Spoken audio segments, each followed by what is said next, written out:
Hello, everyone, and welcome back to Grounded with Pastor Matt Round. This is episode 17, and today we are going to be answering the question, how can I deny myself and carry my cross? In Matthew 16:24, Jesus said to his disciples, if anyone wishes to come after me, he must first deny himself and take up his cross and follow me. How can we deny ourselves, or commonly phrased, die to self? Here to answer that question is Pastor Matt. Hi, Pastor Matt. Hey, Noah. Good to see you again. So, back in episode 6, we talked about what it meant to follow after Christ. And today we kind of look maybe a little bit more specifically at a piece of that. And like you said, it's taken from Matthew 16:24. And I want to look at the context of that for a second because it's going to be important as we talk about a couple things later. So the broader context there is that Jesus had taken his disciples away. They had spent some time together, and he asked them who people said that he was. And there's a number of answers to that. The disciples said, some people say John the Baptist, some say Elijah or Jeremiah or one of the prophets. So there's all kinds of opinions and thoughts about who Jesus is, why he's doing what he is doing. And then Jesus asks a really pointed question, and he says, but who do you say that I am? And Peter gives that famous response, you are the Christ, the Son of the living God. And of course, that's exactly right on. That's exactly who Jesus is. And Jesus is quick to say, blessed are you, Simon Bar-Jonah. Flesh and blood didn't reveal this to you. This kind of wisdom came from God. So this didn't come because Peter is smart or because Peter is somehow quicker than the other disciples. It's that God revealed this truth to Peter about who the Messiah, about who Jesus Christ is. And from that point, especially in Matthew's gospel, we see a really critical change take place. And that is from that point on, Jesus starts to tell his disciples not just about who he is and why he's there, not just about what he's doing, but from that point on, we're told that Jesus begins to tell his disciples that he's going to go to Jerusalem, that he's going to be handed over by the scribes, by the religious leaders, by the Pharisees to the Gentiles, and that he's going to be killed. And what we have introduced there is a really big piece of tension. Because Peter says, you're the Christ, you're the Messiah, you are the chosen one, the anointed one, the one that the prophets talked about. You are the prophesied one. You're the Christ, the Son of the living God. And at the very same time, while that is absolutely true, now we hear that Jesus is going to die. They don't have a way to wrap their minds around that. It just doesn't fit in with their expectations. And it's in that context that he gives that command that he does in Matthew 16:24. Jesus told his disciples, if anyone would come after me, let him deny himself, take up his cross, and follow me. And that context is important because when we start to see it in that context, we can unwrap not only what it does mean to take up your cross, but we can understand what it doesn't mean. There's a tendency to take this idea of taking up or bearing my cross and kind of misuse it, because sometimes we talk about the difficulties in our life as the cross that we bear. You know, it might be poor health and illness. It might be a difficult relationship. It might be a tough environment at work or at school. And people say, well, this is just my cross to bear. And somehow that's kind of, I think Christians in general, when they say that, are well-meaning. But it's basically saying to take up my cross is just a difficult situation that I have to bear up under and trudge through. And in saying that that's our cross to bear, we kind of take these situations that are difficult. Those are real difficulties. And we make them somehow equal to suffering with Christ or suffering for Christ. We have to understand that when Jesus is talking about taking up his cross, everybody in that context knows what it means. To us, the cross is all kinds of different things. On one end of the scale, it's kind of the cross is on jewelry, the cross is on bumper stickers, the cross is on our clothing. It's this common symbol. On the other hand, a cross is kind of a meaningful symbol of, satisfying God's wrath, of the atonement, of all of those very necessary things. When Jesus is saying, take up your cross, none of those disciples who heard that are thinking in terms of symbolism. They're not thinking any kind of spiritual allegory or deeper meaning. They know what a cross does. A cross is used for one purpose, and that's death. Nobody comes off of a cross alive. The cross is a one-way road to death. And to take up your cross kind of reflects that idea that especially the Romans had in that practice of you bearing at least a part of your cross to the place where you were going to be crucified. There's this understanding that it's taking the instrument of your death to the place of your death and enduring all the ridicule and all the scorn and all the mocking that would go along with that. So When Jesus says, take up your cross and follow me, he doesn't mean to kind of just begrudgingly deal with whatever abstract difficulty you seem to face in your life. When Jesus says, take up your cross and follow me, it's a very real invitation to come and die. To say, take up your cross and follow me cannot be seen as anything else other than an invitation to come and die.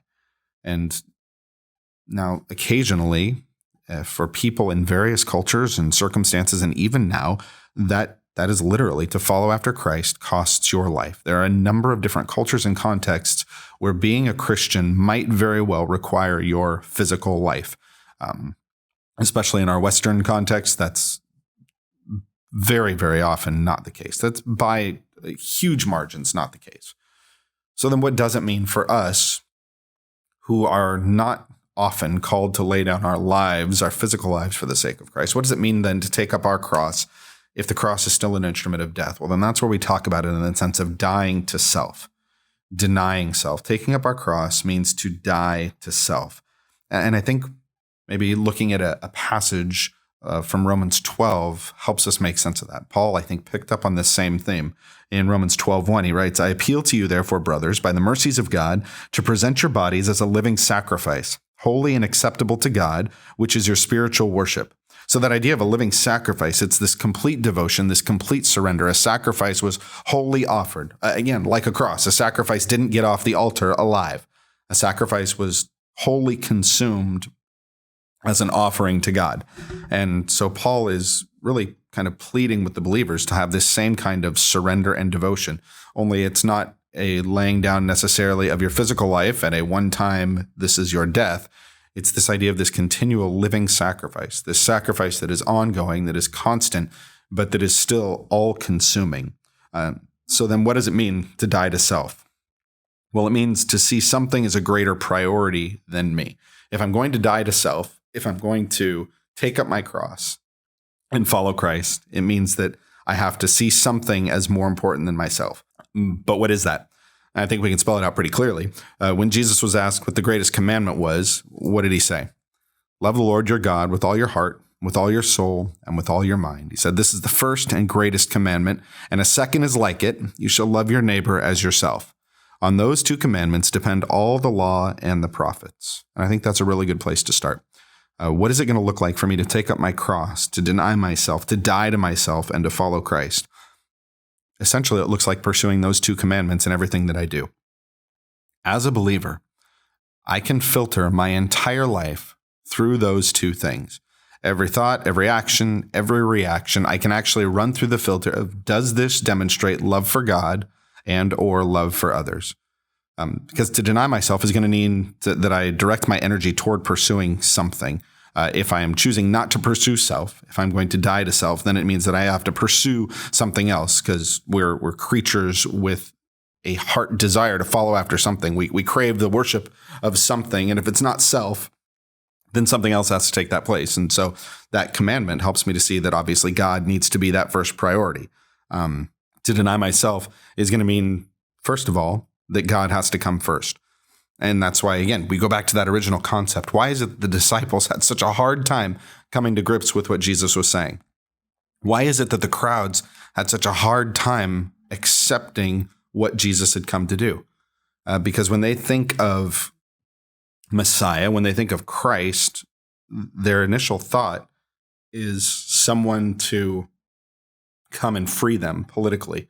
In their context, of course, the first consideration is Rome. They wanted someone to throw off the political kind of sanctions and shackles of Rome. But Jesus didn't come to cast off Rome. He didn't come to restore Israel to this national or international place of prominence. He came with the idea that there was a greater enemy than Rome. He came with the idea that there was a greater threat than being under the thumb of Rome, and that was that you are under bondage and slavery to sin. And so he came to deal with the greater enemy, and that was slavery to sin and death. And the people miss that. And as they miss that, they reject him as the Messiah.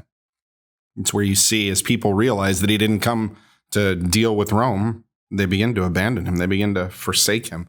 There's no place for a dead Messiah in the traditional Jewish way of thinking. And so what happened was they couldn't take up their cross. They couldn't deny themselves and follow Christ because they couldn't worship rightly. They had a disordered view of who God was and what he was doing. And, often we do the same thing. So we have in our minds kind of this idea of what God must or must not do, how God should act in our situation. And we say things like, if God really loved me, then he would ... fill in the blank. If God really cared about me, then he would, or maybe he would never make me do this particular thing. And in those moments, we fail to worship. We fail to die to self because we have now, maybe inadvertently, maybe really subtly, we've put ourselves in God's place. We've decided that God has to act the way that I would act based on what I know about the situation. And there's 1,000 different ways, of course, that looks. But to deny myself, to take up my cross, to follow Jesus is going to demand that the priority in my life is actually worship.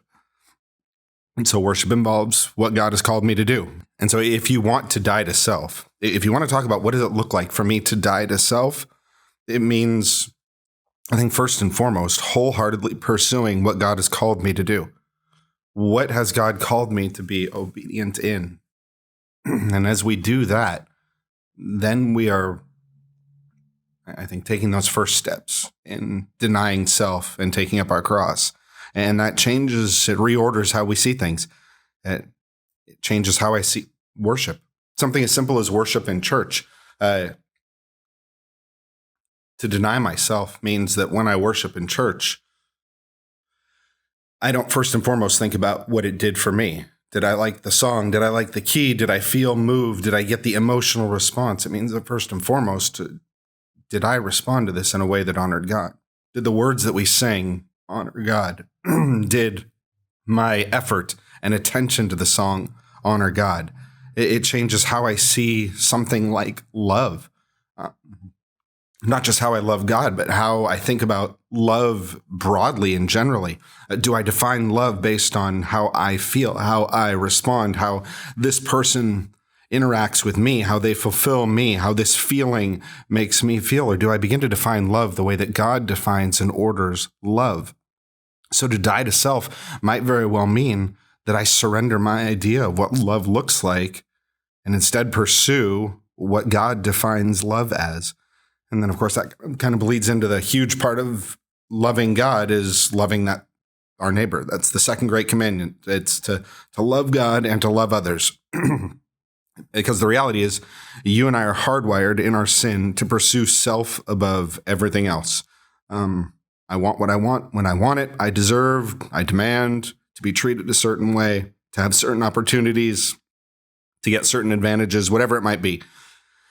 Dying to self means thinking rightly, really thinking biblically about myself.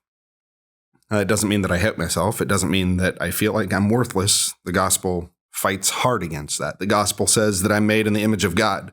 The gospel says that we are sinned, that we have fallen, that we are alienated from God because of that sin.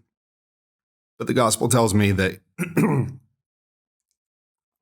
but the gospel says that God loves us and sent his son to pay the penalty for sin, to die the death that should have been mine. And so the gospel then says that I have a living hope in this knowledge that I'll be with God for all eternity. So there's no kind of self-loathing there. But the gospel in denying myself then also frees me up to see others as more important than myself. That's what Paul says in Philippians 2, verses 3 and 4. He says, "Do nothing from selfish ambition or conceit, but in humility count others more significant than yourselves. Let each of you look not only to his own interests, but also to the interests of others." So how do you die to self? Not only do you pursue obedience and loving God, but how do you die to self? A huge part of that is you love others. You love others at the expense of your own ambition. You love others when it costs you something. You love others whether it's your own preference or your own agenda or your own resources that have to die for that. You love others at the expense of self. To die to self means that I radically change kind of my perspective on the world. Naturally, my perspective is me first, Usually, if I'm honest, my perspective is me first and me only. But in this kind of, again, radical reorientation of the biblically informed mind and the gospel transformed heart, it now becomes God first, foremost, and above all, and then love for others. And self never really figures into that. And again, there's 1,000 ways that kind of begins to work itself out.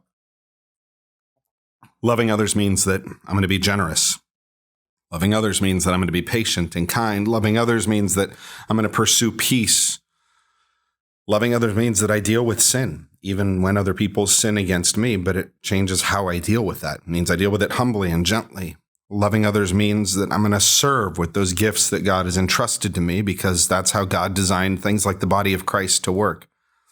And as we take a step back from this, as we think about what it means to die to self, I think sometimes what we forget is why that is so good, because it's hard. It's really hard to die to self. It's not natural. It doesn't come out of anything who we naturally or normally are.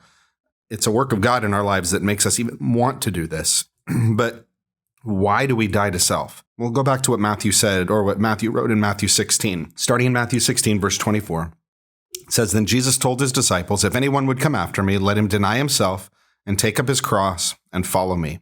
So that's that call we've been talking about. That's that command. If you want to follow Jesus, this is what it's going to look like. In other words, there's no discipleship without taking up your cross. There is no discipleship without dying to self. But why do we do that? If it's going to be hard, if it's going to cost us something, and it will, well, why would we do that? Because of what he goes on to say. He goes on to say, "For whoever would save his life will lose it. But whoever loses his life for my sake will find it. For what will it profit a man if he gains the whole world and forfeits his soul? Or what shall a man give in return for his soul? For the Son of Man is going to come with his angels in the glory of his Father, and then he will repay each person according to what he has done." See, here's the beautiful reality, is that we don't give up anything that really has any eternal value. And we gain everything that has eternal value. In the grand scheme of things, what it costs us pales in comparison to what we wind up gaining. What if you did get the whole world? But what if you did get everything you thought you deserved? What if you did have every financial resource that you could imagine? What if you did have easy relationships? What if you did have all the authority that, your heart kind of craves?